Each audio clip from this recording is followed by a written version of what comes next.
In 2026, the Michelin Guide, widely viewed as the gold standard for fine dining, is coming back to Las Vegas. Is that a good thing? Today on CityCast Las Vegas, I'm here with food writers John Curtas and Lorraine Blanco Moss, and we talk about what the Michelin Guide will bring to our city and which restaurants we think deserve the star. It's Wednesday, January 7th. I'm Sonja Cho Swanson, and here's what Las Vegas is talking about.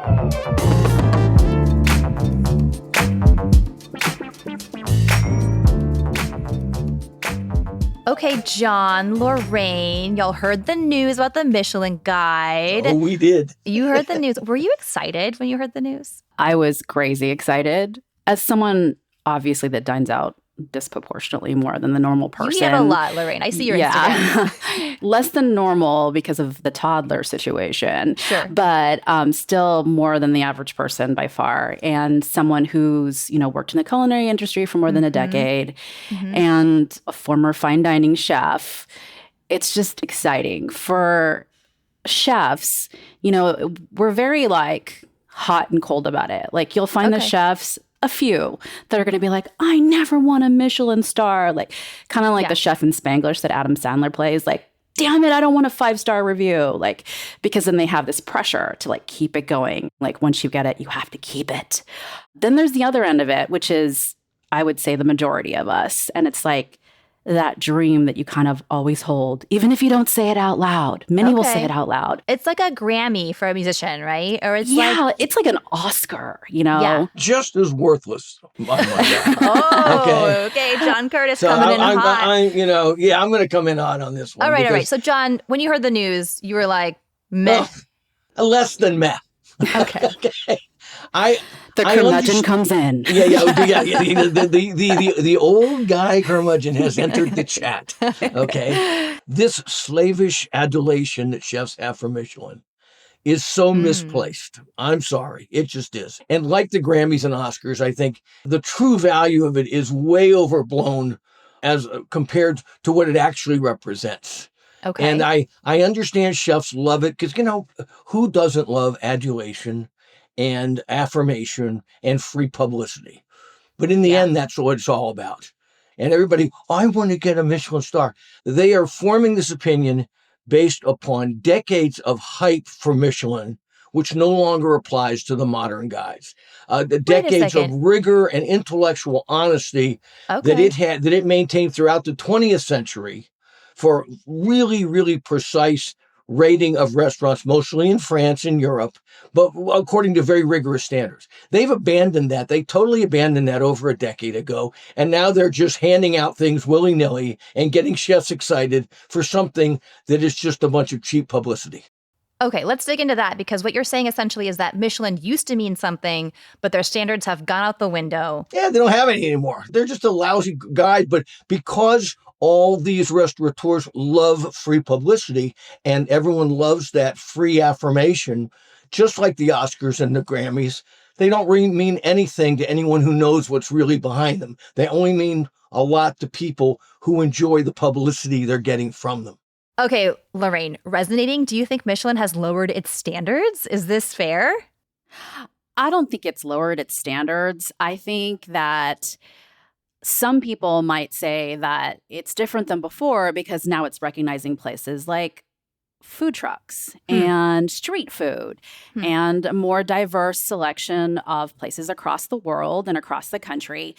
And that should be a good thing. So there are Austin food trucks where you're like, holy crap, that's the best meal of my life. I'd rather have that than some fine dining restaurant. I mean, on any given day of the week, most of us crave something that's comforting, not like a 5-star experience.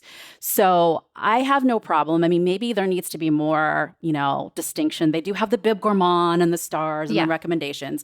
Yeah. But let's be honest, a Bib Gourmand is supposed to be something that's affordable, and some of the things on the list aren't affordable. So maybe you could explain what the Bib Gourmand, just for people who don't know what the difference is between the stars and the Bib Gourmand guides. So the Bib Gourmand, according to Michelin, is supposed to be something that's more affordable, approachable, but still really good. And some of the things on that list are not that affordable for the average person. Yeah, they're still pretty pricey. Yeah, that's an understatement. Yeah. Yeah. And then some of the things on the Michelin star list, I mean, there are definitely flaws in the system. There are things on the Michelin star system that are, like street food, in Singapore, very, very affordable. Yeah. So everything that comes with the Michelin is like very hazy to all of us. Chefs, critics, we're just all guessing. Like, well, it's also kind of like a mysterious process, right? It's sort of all very behind mysterious. It's veils of, it is one of those secrecy. things that's just like impossible to crack, because for many years, chefs were like, oh, the service has to be just absolutely perfect. And you look at their website and it says it's just about the food. But let's be honest, Theoretically. it's not just about the food. No. I worked for many Michelin star chefs over the 11-year period that I worked. Mm-hmm. And you knew some of the things, like dropping the fork, like the secret judges would come in and they would do these little things. do things to see if you were on it, And it's interesting because they're supposed to be super secretive, but then at the same time, when I worked for Bizarre Meat, there was like somebody at Michelin that had told people at the very top of the Jose Andres group that it was definitely going to get a star when they came back. And so it's just interesting that it's so secretive yet not. Okay, so the judgment process is a little wishy-washy. It's hazy. In some ways. And it's very different. And is that resonating that for part you, John? I do like agree with John on, because it's kind of all over the place. But I still feel like, just like any actor that wants an Oscar or like a Tony. They love me. They really like me. You're saying they're like actors. They're both arrogant and insecure. Yeah, and come on, like the rise of the celebrity chef. I mean, Gordon Ramsay is just as famous as Julia Roberts. Like, we're in an era now where chefs are like celebrities. Let me address, I think we're Lorraine and I sort of part company, and she's so right about the haziness of the standards. And my fundamental objection to Michelin has to do with the abandonment of the standards that they created their image with over the 20th century. And they're using that hype and that reputation. They're cashing in on that reputation by going all over the place. And let's bring it back to Give Vegas. me some examples of those standards you feel they've abandoned. Well, for one, this idea that what are their standards about? Multiple visits to the restaurants every time before we bestow a star, mastery of flavor techniques, harmony of flavors, consistencies between inspector visits. That's one of the big ones on their website. It's one thing when you have 100 Michelin inspectors going through France and Italy going to restaurants. Now they go to entire countries which pay them to come to the country. Make no mistake, this is a bought and paid for guide by the tourism boards who bring them in to review their restaurants. So the tourism boards can cash in on the Michelin reputation, but without the Michelin rigor that established that reputation like 50 years ago. So you're basically saying there was basically it turned into a franchise, like kind of how when, say, there's like one amazing original restaurant that suddenly turns into a chain. Perfect. And they're still riding the wave of the great reputation they obtained to get to that level. And a lot of celebrity chefs have done it. And a lot of critics like myself, persnickety, curmudgeonly critics, go, you want the same adulation for your 15th restaurant that is only an offshoot of something that you did 10 or 20 years ago or 30 years ago, which isn't at the same standard. But because you've convinced the public that your reputation and your hype is real, they buy into it. And I'm saying it's not real anymore. Michelin is just catching these lists from the internet like every guidebook does, bestowing some stars. I'm sure they send some critics into various places to actually eat in the restaurants, but given the scope of what they've done, they would have to employ thousands of inspectors to eat tens of thousands of meals at an immense cost. You can't tell me that they spent $50,000 of restaurant bills coming to Vegas to eat in our 50 worthy restaurants, because they didn't. That's a really good point, John. If they're truly going to be anonymous and truly go there on their own dime and truly go for multiple rounds of inspections, the bills are going to add up. And it's impossible. It just doesn't happen anymore.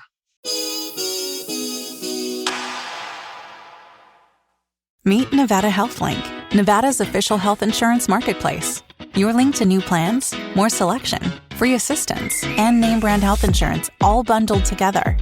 Our marketplace is growing and has the state's widest selection of quality health plans, Find savings and quality coverage regardless of your income with new state-approved Battle-Born state plans. Visit NevadaHealthLink.com. In a few minutes, you can find the health plan that's right for you. Nevada Health Link. Our plans are made for your plans. Conoce Nevada Health Link, el mercado oficial de seguros médicos de Nevada.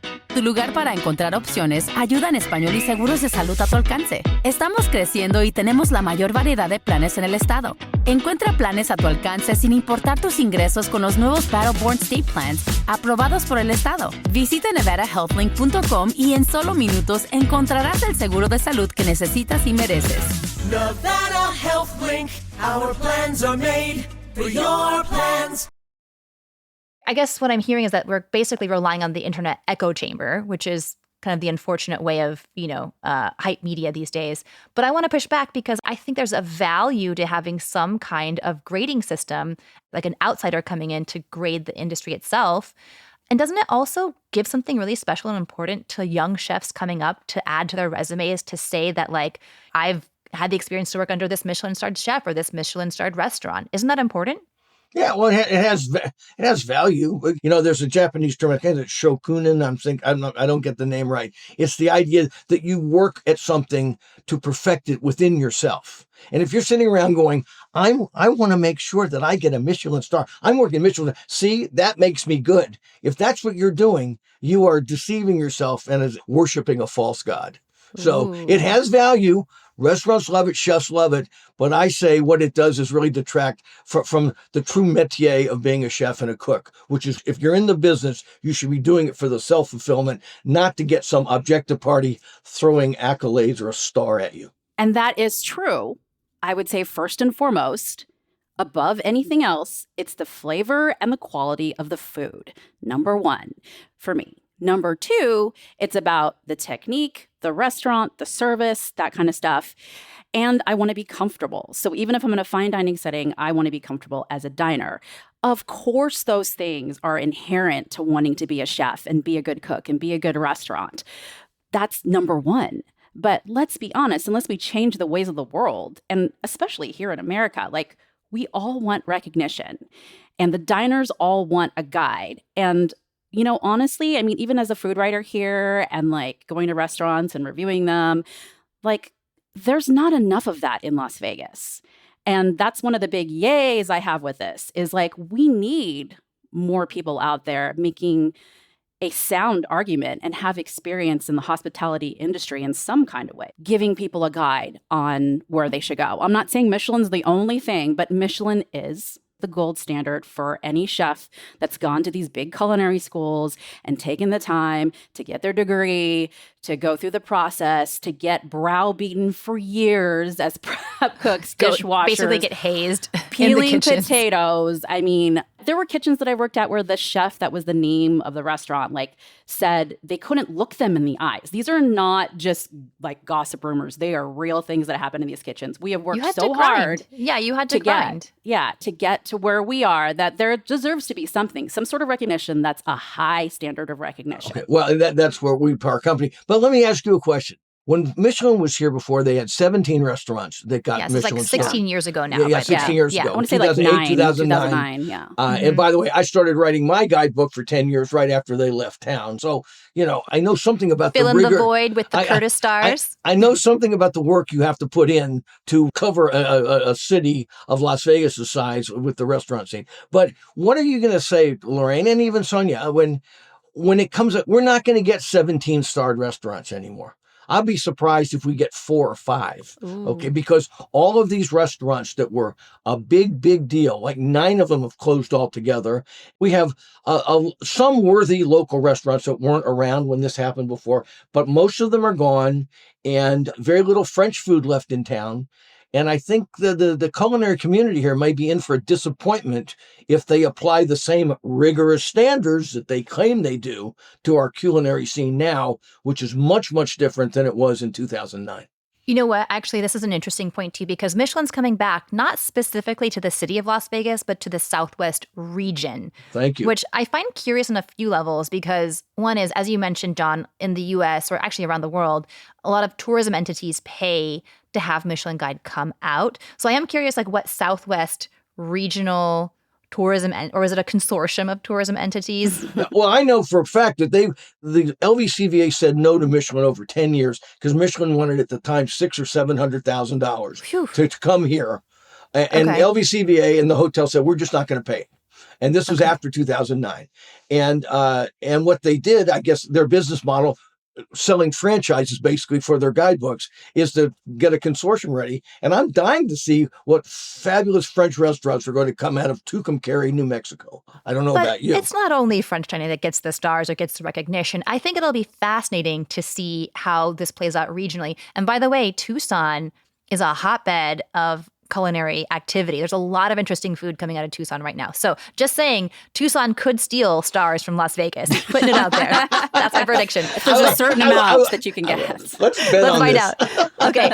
But speaking of picks, I want to hear, because you are two of the most brilliant culinary minds in the city. If you were waving your magic wand and could accord Michelin stars to, say, 2 restaurants each in Las Vegas. Okay, how about if you can go fast, 3? Okay.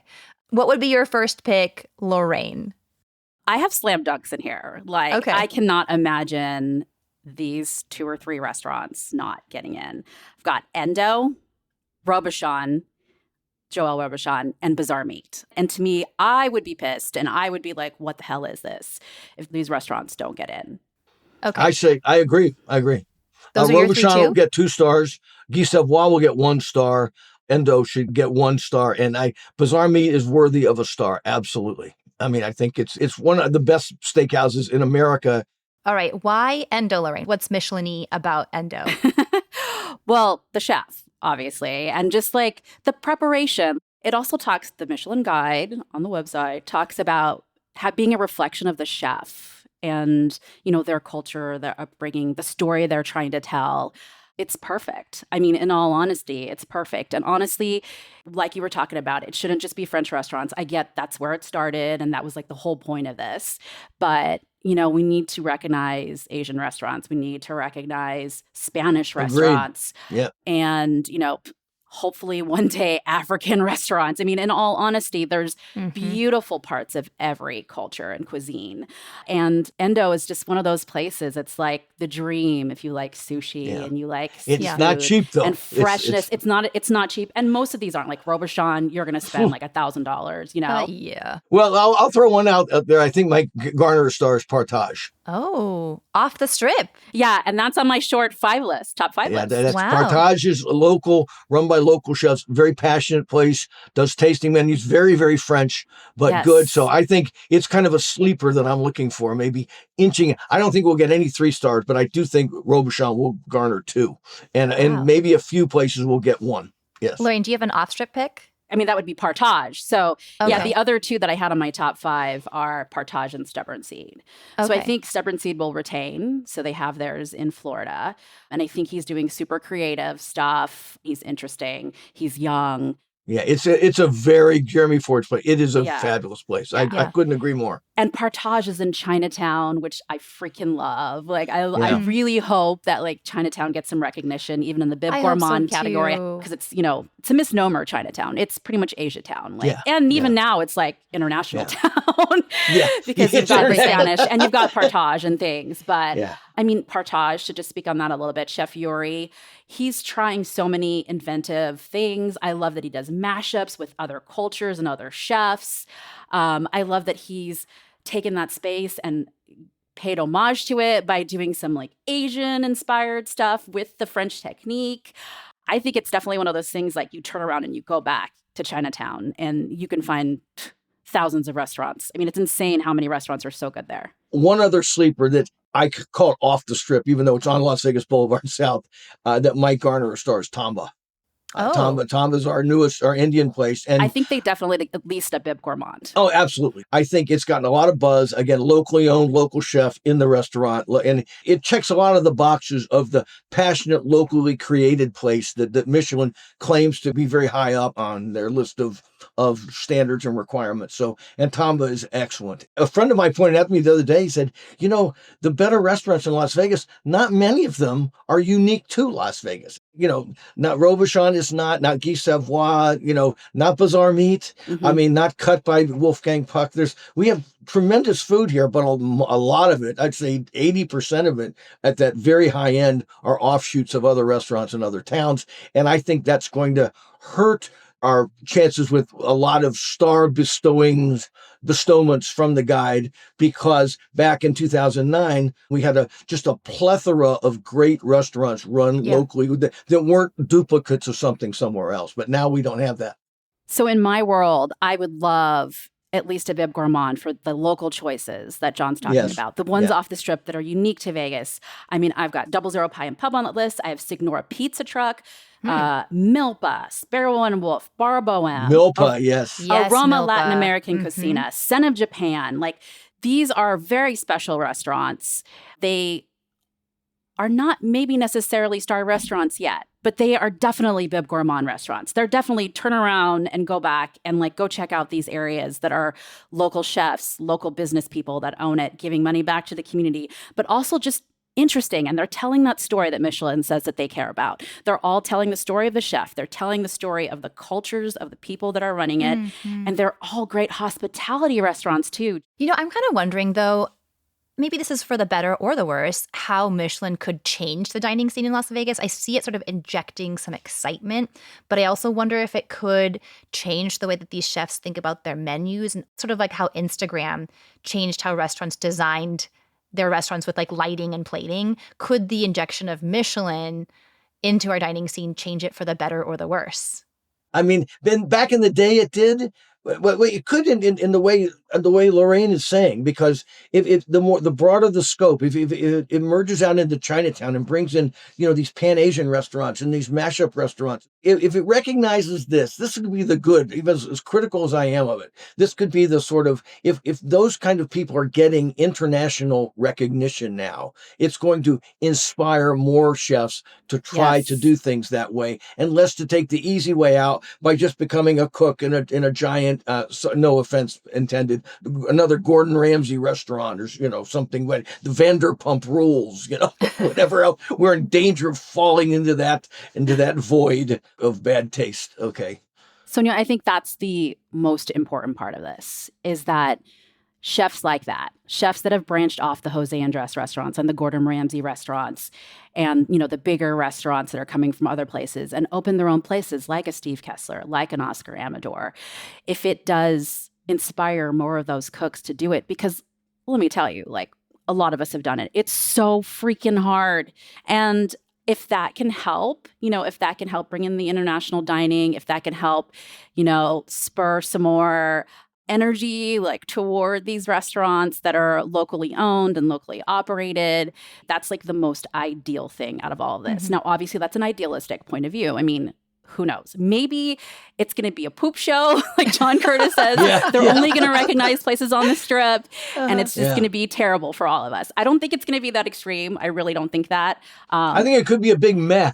And it could be that too, where it's nothing. But my hope, and because I am less curmudgeon-y than John Curtas, a little more of an optimist. We know that about each other. Who is it? Right. Yeah. Because I do have a positive spin generally in life, I think that it's going to be positive, and I'm hoping that that's what it is. That if it gives local chefs, local cooks, that inspiration, that push for more creativity, for tighter plating, for more beautiful flavors, for bringing in more of their culture to these restaurants, then that's the best possible thing that can happen with Michelin. And I think that's the perfect note to end on, y'all. We are taking prop bets for Lorraine and John's picks. Just kidding, that's illegal. But thank you both, and we will have you back once the Michelin Guide is out, and we'll talk about those results. Looking forward. Bon appetit to all. Thank you so much. Enjoy.